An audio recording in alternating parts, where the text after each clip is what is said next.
सूचना केवल हमारे विचार हैं, वित्तीय सलाह नहीं।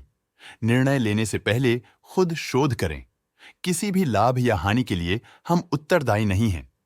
आज हम देख रहे हैं आशियाना हाउसिंग लिमिटेड के 2024-25 Q3 की कंसोलिडेटेड फाइनेंशियल परफॉर्मेंस। पिछले क्वार्टर के मुकाबले सेल्स अप्रॉक्स 2.5 गुना ज्यादा हुई है, जो एक जबरदस्त ग्रोथ है। मगर कंपनी ने पिछले साल के मुकाबले मार्जिनल सेल्स डिक्लाइन रिपोर्ट किया, around -28%। Expenses 75% quarter on quarter increase हो गए हैं, जो साल भर के -23.5% के डिक्लाइन के साथ अलाइन करता है।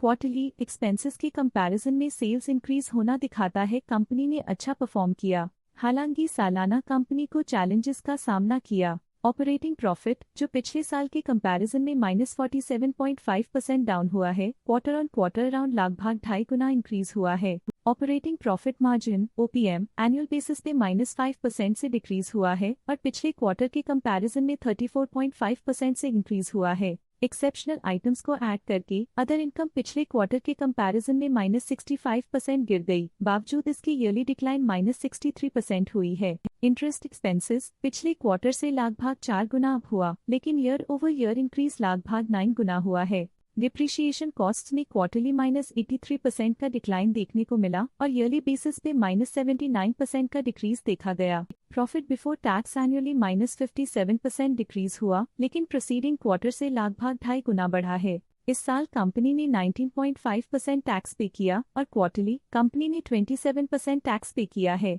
नेट प्रॉफिट ने ईयर ऑन ईयर -61% का डिक्लाइन दिखाया, लेकिन लास्ट क्वार्टर से लगभग 2.5 गुना का इंक्रीज हुआ है। इस क्वार्टर में कंपनी का परफॉर्मेंस काफी अच्छा रहा। वहीं अगर एनुअल एनालिसिस की बात करें तो साल के दौरान कंपनी का परफॉर्मेंस अच्छा नहीं रहा। नेगेटिव नेट प्रॉफिट का मतलब है कि कंपनी प्रॉफिट के कंपैरिजन में नुकसान उठा रही है। अर्निंग्स पर शेयर (EPS) में ईयरली -60% का डिक्रीज देखा गया, लेकिन क्वार्टरली में लगभग 2.5 गुना की बढ़ोतरी भी नजर आई। इस क्वार्टर में कंपनी का EPS काफी अच्छा रहा। आशियाना हाउसिंग लिमिटेड के फाइनेंशियल स्नैपशॉट को रिव्यू करते हुए कुछ मुख्य ट्रेंड्स सामने आए हैं, जो कंपनी की परफॉर्मेंस पे रोशनी डालते हैं। दिसंबर 2021 से दिसंबर 2024 तक आशियाना हाउसिंग लिमिटेड की फाइनेंशियल जर्नी में सबसे पहले बात करते हैं सेल्स की। इस साल -21% की कमी के बावजूद पिछले 4 सालों में सेल्स में लगभग 1.5 गुना की वृद्धि हुई है। इस साल सेल्स में गिरावट आई है, लेकिन पिछले 2 साल में अच्छी ग्रोथ हुई थी, जो एक अस्थायी रुकावट को दर्शाता है।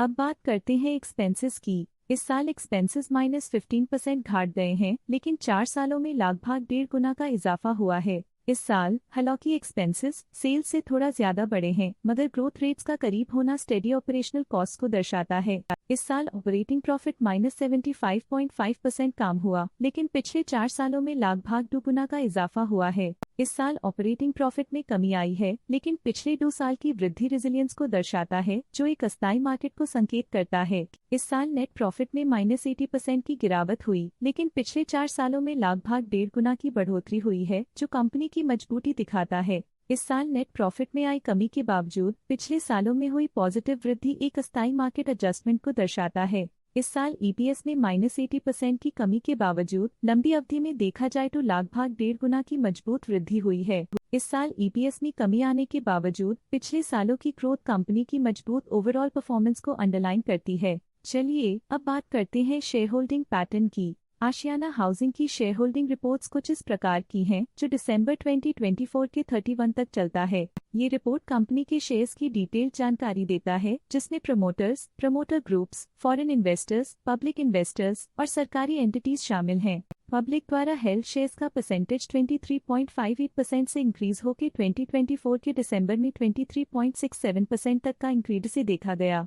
ये चेंजेस स्टेट है कि पब्लिक की इन्वेस्टमेंट कंपनी में क्वार्टर टू क्वार्टर इंक्रीज हुई है। जब कंपनी के शेयर्स का अधिकतम हिस्सा प्रमोटर्स, FII, DII या गवर्नमेंट के पास होता है, तब ये माना जाता है कि कंपनी मजबूत हाथों में है, जो स्थिरता और मजबूत समर्थन को दर्शाता है और इस मार्केट की स्थिरता बनी रहती है। डोमेस्टिक इंस्टीट्यूशनल इन्वेस्टर की शेयर होल्डिंग में थोड़ा डिक्रीज आया 2024 के सितंबर से 2024 के दिसंबर में, जो दिखाता है कि डोमेस्टिक इंस्टीट्यूशंस ने अपने स्टेक को -0.1 से डिक्रीज किया है। FII, फॉरेन इंस्टीट्यूशनल इन्वेस्टर्स, ने अपना शेयर होल्डिंग सितंबर 2024 में 7.46% से दिसंबर 2024 में 7.47% तक इंक्रीज किया। ये बताता है कि फॉरेन इंस्टीट्यूशंस ने कंपनी में अपना इंटरेस्ट 0.01% तक इंक्रीज किया है।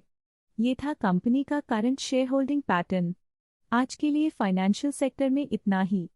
देखने के लिए धन्यवाद। स्टॉक लेटेस्ट न्यूज अपडेट के लिए चैनल को सब्सक्राइब करें और वीडियो को लाइक एंड शेयर करें।